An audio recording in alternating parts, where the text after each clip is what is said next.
തീപിടുത്തത്തിൽ മരിച്ചവരുടെ എണ്ണം ഇതോടുകൂടി 50ആയി. മറ്റൊരു ഇന്ത്യക്കാരന് കൂടി ജീവൻ നഷ്ടമായി. മലയാളികളടക്കം 8ഓളം പേർ ഗുരുതരാവസ്ഥയിൽ തുടരുകയാണ്. കുവൈറ്റിൽ നിന്നും സുരേഷ് വെള്ളിമുറ്റം ചേരുന്നു.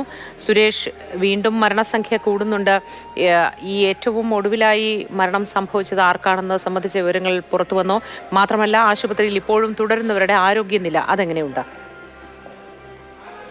മോത്തി, ഏറ്റവും ഒടുവിലായി ഒരാൾ കൂടി മരിച്ചു എന്നുള്ളത് പ്രാദേശികമായിട്ടുള്ള മാധ്യമങ്ങളാണ് റിപ്പോർട്ട് ചെയ്തത്. കുവൈറ്റിന്റെ വിദേശകാര്യമന്ത്രിയെ റിപ്പോർട്ട് ചെയ്തുകൊണ്ടായിരുന്നു അവരുടെയൊക്കെ റിപ്പോർട്ട്. അതേസമയം ഇപ്പോൾ കമ്പനിയുടെ ഭാഗത്തു നിന്നുമുള്ള ഒരു വിശദീകരണം വരുന്നത്, NBTC കമ്പനിയുടെ ഭാഗത്തു നിന്നും വരുന്ന ഒരു വിശദീകരണം, നേരത്തെയുള്ള അത്രയും ആളുകൾ തന്നെ മരിച്ചിട്ടുള്ളൂ, പുതിയ മരണം റിപ്പോർട്ട് ചെയ്തിട്ടില്ല എന്ന് കമ്പനി കൂടി വിശദീകരിക്കുന്നുണ്ട്. അതിന് ഈ കമ്പനിയുടെ ജീവനക്കാരനല്ലാത്ത ആളാണോ, അങ്ങനെയുള്ള വിശദീകരണവും ക്ലാരിറ്റിയൊക്കെ അതിൽ വരേണ്ടതുണ്ട്. ഏതായാലും പരിക്കേറ്റ ആശുപത്രിയിൽ കഴിയുന്ന ആളുകളുടെ കാര്യത്തിൽ ആശാവഹമാണ് കാര്യങ്ങളെല്ലാം തന്നെ. ഇന്നിപ്പോൾ തീവ്രപരിചരണ വിഭാഗത്തിൽ ഉണ്ടായിരുന്ന ആളെ ഇന്ന് വാർഡിലേക്ക് മാറ്റിയിട്ടുണ്ട്. ഇനിയിപ്പോ 2 പേരാണ് അങ്ങനെ തീവ്രപരിചരണ വിഭാഗത്തിൽ കഴിയുന്നത്. മാത്രമല്ല 33 പേരാണ് ആശുപത്രിയിൽ ഇന്നലെ ഉണ്ടായിരുന്നതെങ്കിൽ ഇന്ന് പുലർച്ചെ ഒരാളെ ഡിസ്ചാർജ് ചെയ്തു. അങ്ങനെ ഇപ്പോൾ നിലവിൽ 32 പേരാണ് ഉള്ളത്. അൽ-അദ്നാൻ ആശുപത്രിയിലാണ് ഏറ്റവും അധികം പേർ ചികിത്സയിൽ കഴിയുന്നതും. ആശുപത്രിയിലുള്ളവരെല്ലാവരും തന്നെ ഇപ്പോൾ ഈ 2 ICUവിൽ കഴിയുന്ന 2 പേരൊഴികെ മറ്റുള്ളവരെല്ലാവരും തന്നെ അപകടനില തരണം ചെയ്തിട്ടുണ്ട്. ഇപ്പോൾ ICUവിൽ കഴിയുന്നവരും അത്രത്തോളം ആശങ്കപ്പെടേണ്ട കാര്യമില്ല എന്നുള്ള രീതിയിലാണ് ആശുപത്രി അധികൃതർ നൽകുന്ന വിശദീകരണം. അതുകൊണ്ട് തന്നെ ചികിത്സയിൽ കഴിയുന്നവരുടെ ആരോഗ്യത്തിന്റെ കാര്യത്തിൽ നമുക്കൊരു ആശ്വാസമുണ്ട്.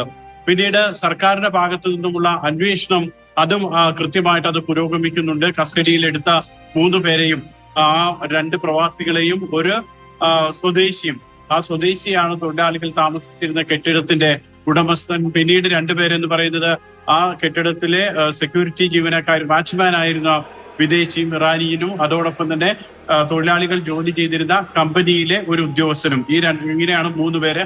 ആ 3 പേരെയും ചോദ്യം ചെയ്ത് കാര്യങ്ങളൊക്കെ തന്നെ വിവരങ്ങൾ ശേഖരിക്കുന്നുണ്ട്. അതോടൊപ്പം തന്നെ മറ്റ് പലയിടങ്ങളിലും വിശദമായിട്ടുള്ള പരിശോധന ആ മുനിസിപ്പാലിറ്റിയുടെ പരിധിയിൽ എല്ലായിടത്തും, ആ ഗവർണറേറ്റിന്റെ പരിധിയിൽ എല്ലായിടത്തും വിശദമായിട്ടുള്ള പരിശോധന നടത്തുകയും ചെയ്തിട്ടുണ്ട്. ഏതാണ്ട് 500-ലധികം നിയമലംഘനങ്ങൾ പല കെട്ടിടങ്ങളിലായി കണ്ടെത്തി എന്നുള്ളതൊക്കെ അധികൃതർ അറിയിക്കുകയും ചെയ്യുന്നു.